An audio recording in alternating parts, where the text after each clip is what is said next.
এরকম স্পেশাল কষা মাংস খাওয়ার জন্য তোমাদেরকে পুরো ভিডিওটা দেখতে হবে লাস্ট পর্যন্ত। আর তার সাথে নিয়েছিলাম গরম গরম রুটি আর পেঁয়াজ। এটা তো জাস্ট অসাধারণ একটা খাবার, রাতের জন্য তো বেস্ট একদম। তো চলো আজকে স্পেশাল কষা মাংস রেসিপিটা তোমাদের সঙ্গে শেয়ার করব। তো হ্যালো এভরিওয়ান, আজকে ভিডিওটা এখান থেকেই স্টার্ট করলাম। আজকে তোমাদের সঙ্গে আমি শেয়ার করব স্পেশাল কষা মাংস। তো চলো কী কী দিয়ে আমি বানিয়েছিলাম সেটা তোমাদের সঙ্গে একবার শেয়ার করে দেবো। প্রথমেই তো নিয়েছিলাম চিকেন, তারপরে দিয়েছিলাম হলুদ গুঁড়ো, নুন, লঙ্কার গুঁড়ো, জিরে গুঁড়ো, ধনের গুঁড়ো, সরষের তেল, আদা রসুন পেঁয়াজ বাটা দিয়ে ভালো করে মাখিয়ে নিয়েছিলাম। এরপর এটাকে 10 মিনিট মতো প্রায় রেখে দেব। এরপর কড়াই বসিয়ে কড়াইতে তেল দিয়ে দিয়েছিলাম দারচিনি, এলাচ, লবঙ্গ।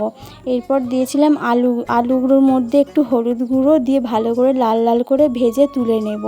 ওই তেলের মধ্যেই দিয়ে দিয়েছিলাম পেঁয়াজ বাটা। পেঁয়াজটা ভালো করে ভেজে নেওয়ার পর দিয়ে দিয়েছিলাম ম্যারিনেট করা চিকেনটা ভালো করে একটু কষিয়ে টষিয়ে দিয়ে দিয়েছিলাম আলুটা দিয়ে একটু ভালো করে কষিয়ে নেব কিছুক্ষণ ঢাকা চাপা দিয়ে। তো প্রায় 10 মিনিটের মতো রেখে দিয়েছিলাম। আর এদিকে মাংস কষা আমার হয়ে গেছে। তো চলো এবার জল দিয়ে একটু ফুটিয়ে নেব, তারপরে আমাদের রেডি হয়ে যাবে স্পেশাল চিকেন কষা। আর আজকের রেসিপিটা তোমাদের কেমন লাগলো সেটা কিন্তু অবশ্যই জানাবে। আর আমার তো খুবই ভালো লেগেছিলো। আর আমি সাথে একটু কষা মাংস তুলে নিয়েছিলাম। আমার তো কষা মাংস খেতে খুবই ভালো লাগে, আমি অনেকবারই বলেছি। আশা করছি তোমাদেরও খুব ভালো লাগে, কষা মাংস খেতে সবারই ভালো লাগে। তো চলো এদিকে তোমাদের সঙ্গে কথা বলতে বলতে আমার চিকেনটা রান্না হয়ে গেছে। আর নামানোর সময় দিয়ে দিয়েছিলাম একটু গরম মশলা। এরপর বাটিতে সার্ভ করে নেব এরকম চিকেন আর এক পিস আলু, সাথে গরম গরম রুটি, সাথে পেঁয়াজ।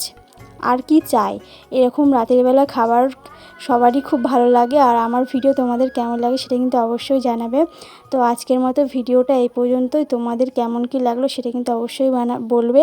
আর বাড়িতে তোমরা অবশ্যই এইভাবে একবার ট্রাই করে দেখো, এটা খুবই সুন্দর হয়েছিল খেতে, আমার তো দারুণ লেগেছিলো। আর তো আজকের মতো ভিডিওটা এই পর্যন্ত, দেখা হচ্ছে নেক্সট ভিডিওতে। এখনকার মতন বাই।